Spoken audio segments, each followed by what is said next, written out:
ಸ್ನೇಹಿತರೆ ನಮಸ್ತೆ. ಈಗ ಎಲ್ಲೆಲ್ಲೂ ಕೂಡ ತಮಿಳು ನಟ ವಿಜಯ್ದೇ ಸುದ್ದಿ. ಜನನಾಯಕನ್ ಇದೊಂದು ಸಿನಿಮಾ ಇಡೀ ತಮಿಳುನಾಡಿನ ಚಿತ್ರಣವನ್ನೇ ಬದಲು ಮಾಡೋ ಥರ ಕಾಣಿಸ್ತಾ ಇದೆ. ತಮಿಳುನಾಡಿನ ಈ ನಟ ವಿಜಯ್ ಅವರ ಸಿನಿಮಾ ಅಂತಂದರೆ ತಮಿಳುನಾಡಿನಲ್ಲಿ ಹಬ್ಬದ ವಾತಾವರಣ. ಈಗ ಈ ಜನನಾಯಕನ್ ಸಿನಿಮಾ ಯಾಕೆ ಇಷ್ಟೊಂದು ಸೌಂಡ್ ಮಾಡ್ತಿದೆ? ಯಾಕೆ ಈ ಸಿನಿಮಾ ಇನ್ನೂ ಬಿಡುಗಡೆ ಆಗಿಲ್ಲ? ಅದಕ್ಕೂ ರಾಜಕೀಯಕ್ಕೂ ಏನು ಸಂಬಂಧ? ಇದೇ ಈ ಸಂಚಿಕೆಯ ವಿಶೇಷ ಫಿಲ್ಮಿ ಪಾಲಿಟಿಕ್ಸ್. ನೀವಿನ್ನು ಜೇನಿಗಿರಿ ಯೂಟ್ಯೂಬ್ ಚಾನಲ್ನ ಸಬ್ಸ್ಕ್ರೈಬ್ ಮಾಡಿಲ್ಲ ಅಂತಂದರೆ ಸಬ್ಸ್ಕ್ರೈಬ್ ಮಾಡಿ, ಶೇರ್ ಮಾಡಿ, ನಿಮಗೇನು ಅನಿಸುತ್ತೆ ಅನ್ನೋದನ್ನು ಕಮೆಂಟ್ ಮಾಡಿ. 1984ರಲ್ಲಿ ವಿಜಯ್ ವೇಟ್ರಿ ಅನ್ನೋ ಸಿನಿಮಾದಲ್ಲಿ ಮಗುವಿನ ಪಾತ್ರದ ಮುಖಾಂತರ ಫಿಲ್ಮಿ ದುನಿಯಾಕ್ಕೆ ಎಂಟ್ರಿ ಕೊಡ್ತಾರೆ. ಆದರೆ ಲೀಡ್ ನಟನಾಗಿ ನಟಿಸಿದ ಮಾತ್ರ 1992ರಲ್ಲಿ ನಾಳೆ ಈ ತೀರ್ಪು ಅನ್ನುವ ಸಿನಿಮಾ.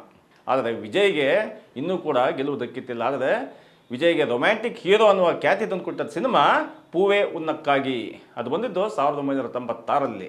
ಆ ನಂತರ Ghilli, Thuppakki, Kaththi, Mersal, Bigil, Master, Leo, the greatest of all time, GOAT ಮುಂತಾದ ಬ್ಲಾಕ್ ಬಸ್ಟರ್ ಸಿನಿಮಾಗಳು ಸಾಲು ಬರ್ತಾ ಇರುವಾಗಲೇ ವಿಜಯ್ ಸಿನಿಮಾಕ್ಕೆ ವಿದಾಯ ಹೇಳಿ ರಾಜಕೀಯ ಮಾಡ್ತೀನಿ ಅಂತ ಅಂದ್ಬಿಟ್ರು. ಸುಮಾರು 69 ಸಿನಿಮಾಗಳಲ್ಲಿ ನಟನೆ ಮಾಡಿರ್ತಕ್ಕಂಥ ವಿಜಯ್ ಈಗಾಗಲೇ ತಮಿಳುನಾಡಿನಲ್ಲಿ ದಂತಕತೆ. ತಮಿಳುನಾಡು ಅಂತಂದರೆ ಹಂಗೆ. ವಿಜಯ್ ಅವರ ಪೂರ್ತಿ ಹೆಸರು ಜೋಸೆಫ್ ವಿಜಯ್ ಚಂದ್ರಶೇಖರ್ ಅಂತ. ಅವರು ಮೂಲದಲ್ಲಿ ಕ್ರಿಶ್ಚಿಯಾನಿಟಿ ಧರ್ಮಕ್ಕೆ ಸೇರಿದಂಥವರು.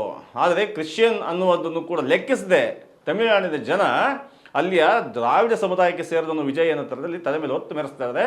ಅವರು ರೀಸೆಂಟಾಗಿ ಕನ್ವರ್ಟ್ ಆದವರು. ತಮಿಳುನಾಡಿನ ಚಿತ್ರಣವನ್ನು ಮತ್ತೆ ಈ ಕಂಪ್ಲೀಟ್ ವಿಷಯವನ್ನು ಇದು ಹೇಗೆ ಯಾಗುತ್ತೆ ಅನ್ನೋದನ್ನು ಮುಂದಿನ ವಿಡಿಯೋದಲ್ಲಿ ಹೇಳ್ತೀವಿ. ಯಾಕೆ ಈ ಜೋಸೆಫ್ ವಿಜಯ್ ಚಂದ್ರಶೇಖರ್ ತಮಿಳುನಾಡಿನ ಜನಕ್ಕೆ ವಿಜಯಾಗಿ ಯಾಕೆ ಅಷ್ಟೊಂದು, ಅದರಲ್ಲೂ ಕೂಡ ದ್ರಾವಿಡ ಪರಿಕಲ್ಪನೆಯಲ್ಲಿ ಯಾಕೆ ಅಷ್ಟೊಂದು ಮುಖ್ಯ ಆಗ್ತಾರೆ ಅನ್ನೋದನ್ನು.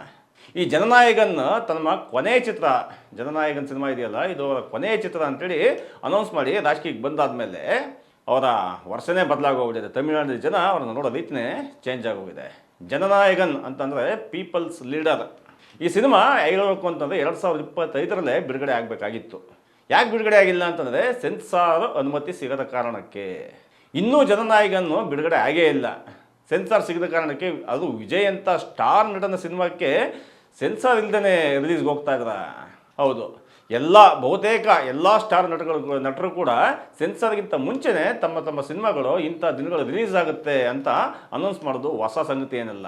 ಕೆಲವರು ದೀಪಾವಳಿಗೆ, ಕೆಲವರು ಈದ್ ಮಿಲಾದ್ಗೆ, ಕೆಲವರು ಬೇಸಿಗೆ ರಜಕ್ಕೆ ಅಂತ ಘೋಷಣೆ ಮಾಡೋದನ್ನು ನಾವು ಈಗಾಗಲೇ ನೋಡಿದ್ದೀವಿ. ಇದು ಹೊಸ ವಿಷಯ ಏನಲ್ಲ. ಆದರೆ ಅಂತಹ ಸಿನಿಮಾಗಳಿಗೆ ಇಲ್ಲದ ಸೆನ್ಸಾರ್ ತೊಡಕು ವಿಜಯ್ ಸಿನಿಮಾಕ್ಕೆ ಯಾಕೆ ಅಂತ ನೋಡಿದ್ರೆ ಕಾಣಿಸೋದೆ ತಮಿಳುನಾಡಿನ ಭವಿಷ್ಯ, ತಮಿಳುನಾಡಿನ ಮುಂದಿನ ರಾಜಕೀಯ ದಿಕ್ಕು. ವಿಜಯ್ ಎಂಬ ನಟನಿಗೆ ಇರೋಷ್ಟು ಅಭಿಮಾನಿಗಳು ಬಹುಶಃ ಭಾರತದ ಯಾವ ನಟನಿಗೂ ಇಲ್ಲ ಅಂತ ಅನಿಸುತ್ತೆ. ವಿಜಯ್ ಅಂತಂದರೆ ಇಡೀ ತಮಿಳುನಾಡು ಉಚ್ಚೆದ್ದು ಕುಣಿಯುತ್ತೆ. ಆತನ ಒಂದು ಲುಕ್ಕಿಗಾಗಿ ಅಲ್ಲಿನ ಜನ ಫಿದಾಗೋಗ್ತಾರೆ. ಆತನು ಕೂಡ ಕಳೆದ 3-4 ದಶಕಗಳಿಂದಲೂ ಕೂಡ ಸಿನಿಮಾ ಅಂದರೆ ಧ್ಯಾನ ಅನ್ನೋ ಥರ ಮಾಡ್ಕೊಂಡು ಬಂದಿದ್ದಾನೆ. ಅಂತಹ ಬದ್ಧತೆಗೆ ತಮಿಳುನಾಡಿನ ಜನ ಇಡೀ ರಾಜ್ಯವನ್ನೇ ಕೊಟ್ಬಿಡ್ತಾರೆ. ಅಂತಹ ಸಾಕಷ್ಟು ನಿದರ್ಶನ ತಮಿಳುನಾಡಲ್ಲಿದೆ. ಅದು MGR ಆಗಿರ್ಬೋದು, ಜಯಲಲಿತಾ ಆಗಿರ್ಬೋದು, ಇವೆಲ್ಲ ಅಲ್ಲಿಯ ದೊಡ್ಡ ನಿದರ್ಶನಗಳು. ಅಲ್ಲಿನ ಸಿನಿಮಾ ಸಂಬಂಧ ಹಾಗೂ ರಾಜಕೀಯ ರೋಚಕ ಕಥೆಗಳನ್ನು ಮುಂದಿನ ಸಂಚಿಕೆಯಲ್ಲಿ ನೋಡೋಣಂತೆ. ಈಗ ಸದ್ಯಕ್ಕೆ ಇಂತಹ ತಳಪತಿ ವಿಜಯ್ ರಾಹುಲ್ ಗಾಂಧಿಗೆ ತೀರಾ ಆಪ್ತರು. ರಾಹುಲ್ ಗಾಂಧಿ ಯಾಕೆ ಜನನಾಯಕನ್ ಸಿನಿಮಾ ರಿಲೀಸ್ ಆಗೋಕ್ಕೆ ಬಿಡ್ತಿಲ್ಲ ಅಂತ ಜೋರಾಗಿ ದನಿ ಎತ್ತಿ ವಿಜಯ್ ಪಕ್ಕದಲ್ಲಿ ನಿಂತ್ಕೊಂಡು ತಮಿಳುನಾಡಿನ ದ್ರಾವಿಡದ ಜನರ ಕುರಿತಾಗಿ ಮಾತಾಡ್ತಾ ಇದ್ದಾರೆ. ಅಲ್ಲಿಗೆ ರಾಜಕೀಯಕ್ಕೆ ನೇರ ಅಖಾಡ ಸಿದ್ಧ ಆಗಿ ಹೋಗಿತ್ತು. 2024ರ ಫೆಬ್ರವರಿ 2 ವಿಜಯ್ ಅವರು ತಮ್ಮ ತಮಿಳಿಗ ವೆಟ್ರಿ ಕಡಗಂ ಅನ್ನುವ ಹೊಸ ಪಕ್ಷವನ್ನು ಘೋಷಣೆ ಮಾಡಿದ್ರು. ಹೊಸ ರಾಜಕೀಯ ಪಕ್ಷವನ್ನು ಘೋಷಣೆ ಮಾಡಿದ್ದು. ಅದಾದ ನಂತರ ತಮಿಳುನಾಡಲ್ಲಿ ತುಂಬ ದೊಡ್ಡ ಸ್ಪಂದನೆ ಶುರುವಾಯಿತು. ಲಕ್ಷಾಂತರ ಜನ ಆತನ ಬೆಂಬಲಕ್ಕೆ ಬೀದಿಗೆ ಬಂದು ನಿಂತ್ಕೊಂಡ್ರು. ಸದ್ಯದಲ್ಲಿ ಈಗ ಮುಖ್ಯಮಂತ್ರಿ ಆಗಿರ್ತಕ್ಕಂಥ ಸ್ಟಾಲಿನ್ನು ಹಾಗೂ BJP ನನ್ನ ನೇರ ಎದುರು ಪಕ್ಷಗಳು ಅಂತ ವಿಜಯ್ ಹೇಳ್ಕೊತಾ ಇದ್ದಾರೆ. ಅಂದರೆ ಅವರ ಹಳೆಯ ಪರಂಪರೆ, ತಮಿಳುನಾಡಿನ ಹಳೆಯ ಪರಂಪರೆ ಇದೆಯಲ್ಲ ಪೆರಿಯಾರ್, ಆ ಪೆರಿಯಾರ್ ನಾಡನ್ನು ಮತ್ತೆ ಕಟ್ಟುತ್ತೀನಿ ಅಂತೇಳಿ ತಮ್ಮ ಭಾಷಣದ ಮುಖಾಂತರ ಹೇಳ್ತಾ ಇದ್ದಾರೆ. 2024ರ ಅಕ್ಟೋಬರ್ 27 ಆವಾಗ ವಿಕ್ರಮಶಿಲಾ ಬಳಿ ಒಂದು ರ್ಯಾಲಿ ನಡೆಯುತ್ತೆ, ಅಲ್ಲಿ ಒಂದು ಸಭೆ ನಡೆಯುತ್ತೆ. ಆ ಸಭೆಯಲ್ಲಿ ಅವರು ಲಕ್ಷಾಂತರ ಅಭಿಮಾನಿಗಳ ಮುಂದೆ ಮೊದಲ ಬಾರಿಗೆ ರಾಜಕೀಯ ಭಾಷಣ ಮಾಡಿದರು. 2025ರಲ್ಲಿ ಪಕ್ಷದ ಚಟುವಟಿಕೆಗಳು ಸಿಕ್ಕಾಪಟ್ಟೆ ತೀವ್ರ ಆಗೋಯಿತು. ಫೆಬ್ರವರಿ 13ರಂದು ಸದಸ್ಯತ್ವ ಅಭಿಯಾನ ಶುರು ಮಾಡಿದಾಗ ಕೇವಲ ಕೆಲವೇ ಗಂಟೆಗಳಲ್ಲಿ 70,000ಕ್ಕೂ ಹೆಚ್ಚು ಬೂತ್ ಏಜೆಂಟ್ಗಳನ್ನು ನೇಮಿಸೋದ್ರ ಮುಖಾಂತರ ದಾಖಲೆ ಮಾಡಿದ್ರು. ಆ ಯೋಜನೆ ಇವತ್ತು ಕೂಡ ರಾಜಕೀಯ ಪಕ್ಷಗಳಿಗೊಂದು ಮಾಡಲ್ಲ. ಏಪ್ರಿಲ್ 26ರಂದು ಕೊಯಮತ್ತೂರಲ್ಲಿ ನಡೆದ ಸಭೆಯಲ್ಲಿ ಭ್ರಷ್ಟಾಚಾರ ಮುಕ್ತ ಪಾರದರ್ಶಕ ಸರ್ಕಾರ ನಾವು ಮಾಡ್ತೀವಿ ಅಂತೇಳಿ ಭರವಸೆ ಕೊಟ್ಟಿದ್ದಾರೆ. ಹಾಗಾದರೆ ವಿಜಯ್ ಅವರು ಎಲ್ಲಿನ ಸ್ಪರ್ಧೆ ಮಾಡ್ತಾರೆ? ಇದೇ ವರ್ಷ 2026ಕ್ಕೆ ತಮಿಳುನಾಡಲ್ಲಿ ವಿಧಾನಸಭಾ ಚುನಾವಣೆಗಳು ಶುರುವಾಗ್ತವೆ. ಒಂದು ಮೂಲದ ಪ್ರಕಾರ ವಿಜಯ್ ಚೆನ್ನೈನ ವೀರಕಂಬಕಂ ಅನ್ನುವ ಕ್ಷೇತ್ರದಿಂದ ಸ್ಪರ್ಧಿಸುವ ಸಾಧ್ಯತೆಗಳಿದ್ದಾವೆ. ಮತ್ತೊಂದು ಕ್ಷೇತ್ರದಿಂದ ಸ್ಪರ್ಧಿಸ್ಬೋದು ಅಂತ ಮೂಲಗಳು ತಿಳಿಸ್ತಾ ಇದ್ದಾವೆ. ಅದ್ಯಾವುದು? ವೇಲಚೇರಿ ಅನ್ನುವ ಕ್ಷೇತ್ರ ಕೂಡ. ಇಲ್ಲಿ ಯುವಕರು ಜಾಸ್ತಿ ಇದ್ದಾರೆ ಮತ್ತು ನಗರವಾಸಿಗಳು ಜಾಸ್ತಿ ಇದ್ದಾರೆ. ಹಾಗಾಗಿ ಗೆಲ್ಲುವ ಸಾಧ್ಯತೆಗಳು ಹೆಚ್ಚು ಅನ್ನೋ ಕಾರಣಕ್ಕೆ ಅವ್ರು ಎಲ್ಲಿ ನಿಂತರೂ ಕೂಡ ಗೆಲ್ಲುವ ಸಾಧ್ಯತೆ ಈಗ ತಮಿಳುನಾಡಲ್ಲಿದೆ. ಅದರ ಜೊತೆಗೆ ವಿಜಯ್ ಮಕ್ಕಳ ಇಯಕ್ಕುಂ ಅಂದರೆ ಅವರ ಅಭಿಮಾನಿಗಳ ಸಂಘದ ಹೆಸರು ವಿಜಯ್ ಮಕ್ಕಳ ಇಯಕ್ಕುಂ ಅಂತ. ಈಗಾಗಲೇ ಸ್ಥಳೀಯ ಚುನಾವಣೆಗಳಲ್ಲಿ, ಅಂದರೆ ಸ್ಥಳೀಯ ಚುನಾವಣೆಗಳಲ್ಲಿ, ಮುನ್ಸಿಪಾಲಿಟಿ ಎಲೆಕ್ಷನ್ಗಳು, ಗ್ರಾಮ ಪಂಚಾಯತಿ ಎಲೆಕ್ಷನ್ಗಳು, ಈ ರೀತಿಯ ಸ್ಥಳೀಯ ಚುನಾವಣೆಗಳಲ್ಲಿ ಸಿಕ್ಕಾಪಟ್ಟೆ ಮುಂದಿರತಕ್ಕಂತಹ ಈ ವಿಜಯ ಮಕ್ಕಳ ಇಯಕ್ಕುಂ ಇದೆಯಲ್ಲ, ಈ ಅಭಿಮಾನಿಗಳ ಸಂಘದ ಭಾಳ ದೊಡ್ಡ ಪ್ರಭಾವವನ್ನು ಹಿಡ್ಕೊಂಡು ತಳಮಟ್ಟದಿಂದ ಕೆಲಸ ಮಾಡ್ಕೊಂಡು ಬರ್ತಾನೆ ಇದೆ.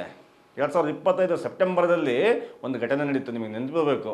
ಲಾಸ್ಟ್ ಇಯರ್ ಸೆಪ್ಟೆಂಬರ್ನಲ್ಲಿ ಕರೂರು ಅನ್ನೋ ಜಾಗದಲ್ಲಿ ಒಂದು ರ್ಯಾಲಿ ನಡೆಯುತ್ತೆ.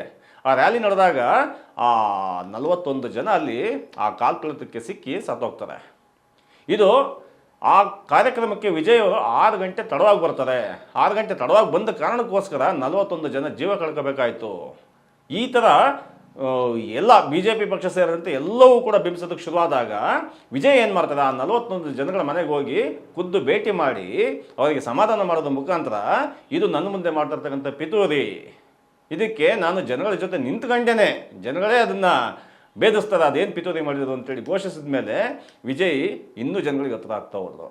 ಆದರೆ ಅವತ್ತು ಕರೂರಲ್ಲಿ ಏನಾಯಿತು, ಯಾಕಾಗಾಯಿತು, ಈ ರೀತಿಯ ಪ್ರಶ್ನೆಗಳಿಗೆ ಇನ್ನೂ ಕೂಡ ಸರಿಯಾದ ನಿಖರವಾದ ಉತ್ತರ ಆಗಲಿ ಸಿಕ್ಕಿಲ್ಲ.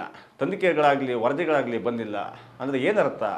ವಿಜಯ್ ಹೇಳಿದ್ರಲ್ಲ, ಆ ರೀತಿ ದೊಡ್ಡ ಪಿತೂರನೇ ನಡೆದಿತ್ತಲ್ವಾ ಅಂತ ಜನ ಮಾತಾಡ್ಕೊತಾ ಇದ್ದಾರೆ. ಸದ್ಯಕ್ಕೆ ತಮಿಳುನಾಡಿನಲ್ಲಿ ವಿಜಯ್ ಹವಾ ತುಂಬ ಜೋರಾಗಿದೆ. ಮುಂದಿನ ಮುಖ್ಯಮಂತ್ರಿ ಅಂತ ಈಗಾಗಲೇ ಜನ ನಂಬಿದ್ದಾರೆ. ವಾತಾವರಣ ಕೂಡ ವಿಜಯ್ ಪಾಲಿಗೆ ತುಂಬ ತುಂಬ ತುಂಬ ಚೆನ್ನಾಗಿದೆ. ಆದರೆ ವಿಜಯ್ ಎಡವ್ತಾ ಇರೋದು ಎಲ್ಲಿ ಎಡವ್ತಾ ಇದ್ದಾರೆ?